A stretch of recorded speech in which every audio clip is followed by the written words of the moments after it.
Whether you have just started sewing or you're a beginner sewist, I find there's always things that we come across about our sewing machine that are just like secrets to us and we didn't know. So this video is a little bit of fun, and I've got 5 different sewing secrets that maybe you didn't know about, but will definitely help you use your machine better if you haven't heard of these. Let's see how many you have heard of.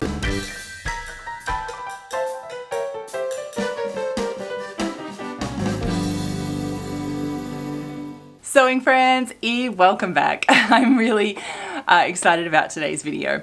If we are just meeting, welcome. My name's Evelyn Wood and I'm the creator of VintageSewingSchool.com, and here on this YouTube channel we go deep dive into how to create your own garments, how to sew the very best garments, the ones that you really dream of in your mind.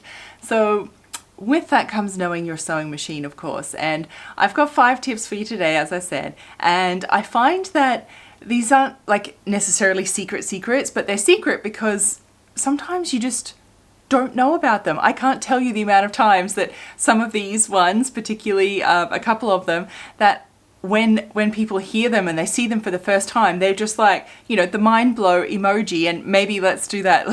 Leave a mind blow emoji if you get that feeling through here on some of these, that they're just like, how did I not know this before? Like it didn't click. Some people have been sewing for 30 years and say, how did I not know this? So let's see how many of these you know and how many new ones you can add to really help your sewing, because understanding your machine that we use and knowing how to use this better will make you, will give you better garments instantly when you know how to use your machine better, right? Yeah. Okay, the first one is your zipper foot is not just for zippers. I know, I bet a lot of you obviously know this, but if you're new to sewing, you probably didn't realize yet, or know, or see, or hear, but your zipper foot, that's that one with the single shoe down here, you can use this for so many different things. Mostly they all have to do with guiding fabric through. So you can pop it on, and if you're top stitching or you're edge stitching or you want to sew really close to something, it actually gives you one side that you can see, and then you can follow along, and it actually gives you a guide, something to follow that's a lot easier sometimes than your full regular foot when it's covered on either side. So your zipper foot is a very, very useful foot. I find I'm changing to and from it all the time, and it has nothing to do with a zipper. So don't be fooled by the name of this foot. It comes in many, many useful times, mostly for guiding, for edge stitching, whenever you want to sew really close to something. It can be super useful to get a better view of what you're looking at and use the actual foot, the shoe, as a guide. Now remember, if you're like mind blow emojis. I want to see those down below, or actually keep tabs of how many you know and which ones were new to you, and we'll tally them up and we'll put them in the comments at the end. I'd love to know. All right, this one, I remember. I didn't even know this for ages when I was starting to sewing, and when it finally clicks in, you just, wow. All right, are you ready? Let me know if you know. So, you know how when you pull your threads sometime and they just seem to be stuck and they won't move, and they're, you know, and sometimes they work and sometimes they don't. There's no mystery about it. It's that when you lift your presser foot, it actually releases the tension in all of your discs here on your thread. So it actually releases them, and it allows you to pull through your thread with ease. It actually releases it. So let's pull this here, right? And then if I put my foot down, it won't move, right? It's stuck. It's literally now stuck, because when you lift it up, it releases the tension, right? I know this one is mind-blowing to a lot of you. You're thinking that there was a mystery to this. Why does sometimes it work and sometimes it doesn't, and I can't pull the threads? Your foot must be up anytime that you intend to pull those threads out. Yeah, I know that one's a lifesaver for also stopping thread jam, etc. So if you didn't know that one, that one is a great one. Okay, next secret is that, well, did you know that you can use your hand wheel to sew with? So you don't actually have to put your foot on the pedal and go, go, go, so to say. If you get to any spots, you can literally use your hand wheel, and usually it's always towards you to go forwards. You can just sew with your hand wheel and just wind it round and round and round. It'd be super slow, of course, but that's probably the point. When you get to really thick areas, if you want to find, if you're starting and stopping from a particular point and you just want to hand wheel it down 1 or 2 stitches, you can just do the whole thing. Like if there's a whole tricky seam, you could just do this, right?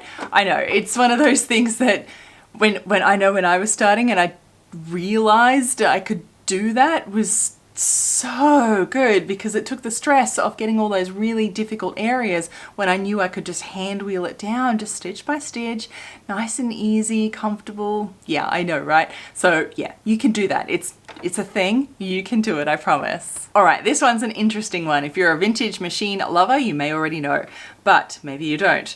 If your sewing machine does not have a reverse function, so you know most, obviously all modern machines have a reverse function, but a lot of vintage machines don't, or maybe it breaks one day or something, right? How do you lock in your stitches at the end?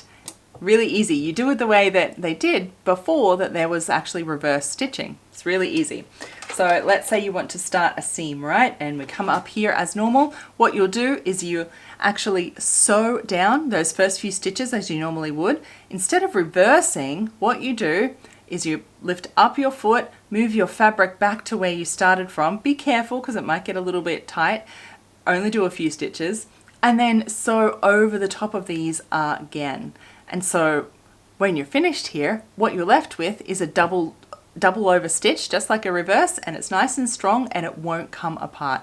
And there your seam is now locked in and it will not come apart, and you didn't even need to use the reverse on your sewing machine. Now, a word of warning, I wouldn't do this on modern computerized machines that have the reverse function, because they'll probably just like throw off the timing, etc. in them. They're sort of calculated like they have that feature. Why would you need to? But the older machines will love doing this. Okay, now long time viewers here will already know this one because I've shown you how to do this before, but did you know yet that you're supposed to clean your sewing machine and that this metal plate here comes off?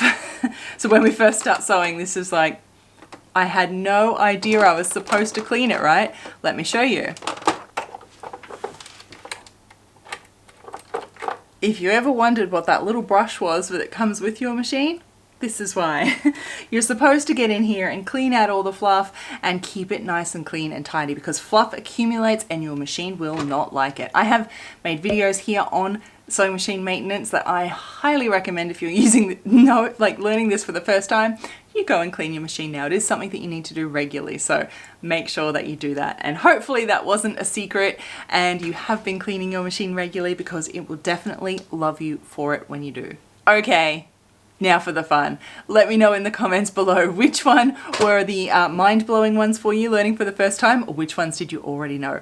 Or even better yet, are there other little secret things that you found that sort of, secret, that I didn't mention, that you think that we might not know, or I might know? I would love to hear those too. Read the comments down below, of course, because there'll be hopefully some extra tips for us, and I'd love to see which ones you did and which ones you didn't in the comments. All right, my sewing friends, until next time, happy sewing. Bye.